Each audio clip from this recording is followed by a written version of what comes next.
17, I'm a huge car enthusiast. Not as crazy as other people would say, but I grew up loving cars as well. And I guess growing up, I loved tapping into a lot of things like Hot Wheels. Hot Wheels led me to cars and stuff like that. But cars was something I was always into, and it was American Muscles that I grew up on, and it was because of American Classic Cars Association. And they used to meet on like Redondo Beach at this park. I can't remember the park's name. And they had all these colorful cars from the 1950s to the 1980s, like old school Chevys and Camaros and Cadillacs and stuff like that. And old school Fords here and there. And that kind of drew me into American Muscles. And from there, American Muscles led me to liking, you know, Japanese imports or like European imports, stuff like that. So if I had 5 choices of cars, my first car would be, I told myself to buy, to get a G37 for in college or after I graduated college, so I did. I worked hard to get one, so I got my G37 Infiniti, and my next car would be probably another project car, like a Datsun 240ZX. And then the other car I would probably have, I want a truck, so it probably would be like a Ford 150 Raptor, like F-150 Raptor. I would like to own a hybrid or a electric car someday. Maybe a Tesla car. Since gas prices are skyrocketing now, a car would oh, and I would like to own a Shelby GT500. So it can either be a Shelby GT500 1967 or a GT500 2014. Who knows, maybe whatever year that is, but I always like the Shelby GT500. Fact number 18, as a car enthusiast, I got hit by a car, yay! The love. This was in college, I was going home from college, and it was a rainy day, so it was raining sideways, so the umbrella didn't really do much for me. What happened was I'm walking, if you went to Cal State Long Beach, I'll just list the streets. Walking Clark and Atherton, crossing pretty much Clark, and parallel to Atherton, going home to Beverly, and this car was making a left turn, and out of my peripherals, I see this car coming, and I'm like, oh, fuck, what the shit? Because he's supposed to yield, he's like yield green thing, and I was like, my right path to go, and he went like this, and he saw me last minute, and I was like, fuck, I'm gonna die. So what I did was, subconsciously, I just jumped in the air. So I jumped in the air, hoping to roll into his hood and over the car, thinking that'll happen, but it didn't really happen that way. So he hits the brake super hard to decrease the impact. So what happened is that I jumped up, hit his hood, rolled on his hood, up to his windshield and off to the passenger side. And this gave me a huge bruise. I didn't break anything though, it was pretty cool.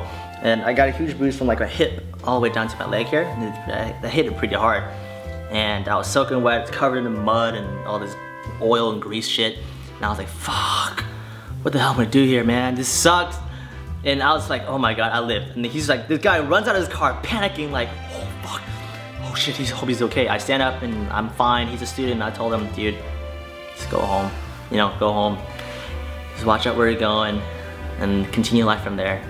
So, went back to the apartment, soaking wet, telling my roommates like, yo, they asked me if I was okay, and I was like, yeah, I'm okay. Like, oh fuck man, what happened? You're lipping and shit. And like, oh, I just got hit by a car. So I lived, yeah, hit by a car. And everyone watched me as I walked away from the scene. Fact number 19, I am dyslexic and I have 20/20 vision. I always grew up having a bad comprehensive learning ability. And comprehension, is it comprehension? Yeah. Learning ability, and it's just, reading was not my thing. I never liked reading. I always liked the audiobooks and stuff like that, but when I read, especially in books, and you know how the lines are all close together, I'll rearrange the words, and then I'll put 4 lines down here, up here, and it didn't really make any sense to me. And the only way I can read it was spaced out a lot, and it was spaced out this way. And it made sense to me that way. Because of that reason, I didn't really like reading and paperwork and stuff like that. And being 20/20, I don't know. It's odd. I have good vision, but I can't read, and sometimes even having a good vision, I can't find certain things. I don't know what's up. It's a place. I think it's organization in my head. That's what causes it sometimes. Fact number 20. Because I had comprehension problems, I went to a learning school and I sold Pokemon cards to learning schools. Yes, I did. Growing up, I always liked collecting trading cards, so Magic cards, Pokemon cards, Digimon cards, all that stuff. And because of my learning abilities in school, I was sent to these learning centers.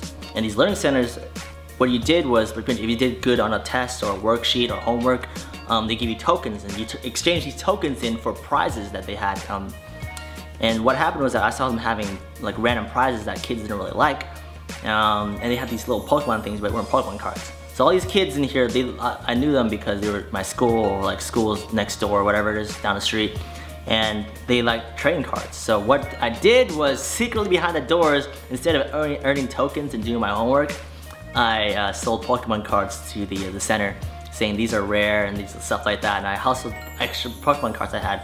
And these kids would like exchange their homework and tokens in for these Pokemon cards that I sold to the school. I'll even build decks, and then sell the whole deck as like something, because these kids are like hardcore, like I'm gonna play Pokemon deck games and stuff like that, or Magic cards. Like you'll build like a whole fire deck, or you'll build a whole like drakes and dragons, and you know, stuff like that. It's just weird shit, but this is my nerdy days. Fact number 21. I rarely talk in an Australian accent. It's not even fucking Australian, because I have a lot of Australian cousins, and I try to cater my language or like adapt to the language because I thought it was funny at that time. When I was like 13 or 12, and I spent a lot of time with my Australian cousins, and I tried to adapt to their like accent over time, but it was literally their accent, so it ended up sounding like this soft Auckland accent that don't make any fucking sense, or like this English countryside accent, and it randomly pops up in videos, and you guys have been pointing that out, is because I did this so much that it became part of my dialect and accent. So if I'm talking to you and it's something a British or like an Australian, it's not even I don't even know where the fuck it's from, but if you talk like this, you might catch it. But recently I've been better. I've been like readapting to like English accents and stuff like that. But you might catch me throw like a random word out that sounds very foreign. Fact number 22. I tend to tiptoe everywhere I go, and it's only when I'm inside the house or like in a studio, like somewhere indoors. And it's usually when I'm not wearing shoes, and only shoes. I tiptoe in flip-flops sometimes. I tiptoes just in socks. And it's because, I might have been because I used to be contemporary dance as a hobby, and I don't know why, it's just weird. It's a weird habit I picked up. Maybe because I don't like dirty floors. Even though the floor is clean, I just tiptoe. I don't know. But that leads me into fact number 23, is that I took Taekwondo. And in Taekwondo, we were like taught to run on our toes, or like polymer toes here. I don't know what this is called, but we were taught to run on that to make you move faster and also to move quietly and swiftly. And I took Taekwondo when I was 6 all the way to 19. I'm not as active as I used to be. I'm 25 now, so I've been absent for like 6 years. But I still remember my forms and the basics of it. But I've earned my 3rd degree black belt when I was 18, and from there I kind of retired. So yeah, I took Taekwondo for that long, and it's been a very fun experience. It was self-disciplined, and also like a mental discipline too, to keep your mind straight on certain things and kind of self-control, stuff like that. But I always loved sparring and the violence of it. I don't know what it was, but I always was into that, the sparring. I always loved sparring. But now, yeah, maybe I'll get back into it. But I'm not as like, flexible as I used to be and stuff like that. It's sad. Fact number 24. One reason why I took Taekwondo was that I was bullied. Yay! So I was bullied, I think starting middle school. No, high school. Actually, I was never bullied in elementary and middle school. Everyone was so friendly. But in high school, I was bullied. No, middle school, yes, I was bullying, but I protected my friend. Sorry, I protected a friend of mine, and I got my ass kicked in middle school. Got in a lot of fights in middle school, and then got transferred to another school, and then the principal ended up being the principal of that high school, and he ended up following me all the way to high school. Like, no, wait, what the fuck? So he was my middle school principal, then became my other middle school principal, and then also became my high school principal. So he followed me everywhere I went. It's creepy. But I got in trouble here and there, random fights, and it wasn't like, when you take like martial arts, you really use your martial arts skills.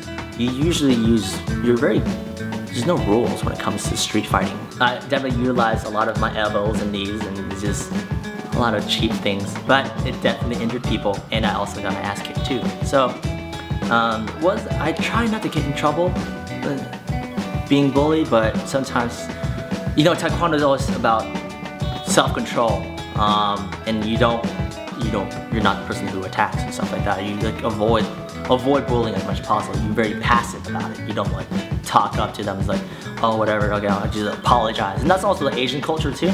But over time, I kind of like fuck this. I'm just gonna sock that dude in the face because he's being an asshole. Now it's like, whatever, you know, looking back, it's like, oh, I was so immature, and those guys are immature. We're just a bunch of idiots back then. Fact number 25, how my life is now. So my life consists of an average of 4 hours to 5 hours of sleep every day.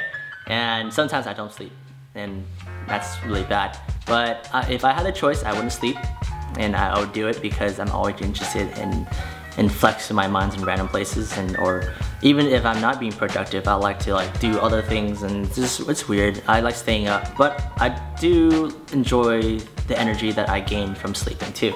So I'll try to find a balance in that. I have almost full, not really full time. I have a part-time corporate job and a full-time job with JK, and it's interesting that way. I like corporate's pretty cool here and there, and then JK is creative, and I get to see both aspects of like technical and creativity, and it keeps me so occupied with so many things. Like I like that. I like being occupied sometimes, and that's how my life is. And yeah, working all the time, but it's fun. I don't even call it work. It's more like playtime for me, because I'm always learning something, you know, or like school, life, like a student of life kind of thing. But yeah, that's 25 facts about me. Hopefully you enjoy all these random facts, and hopefully, I hope they're new. I don't think I've repeated anything. But yeah, 25 facts about me. Peace. Yo, this is Trinh, and this is 25 facts about me. Fact number 1, I'm bit not the vid, and boku wa nihongo o hanashimasu. I'm actually half Vietnamese and half Chinese. I grew up in a Japanese community.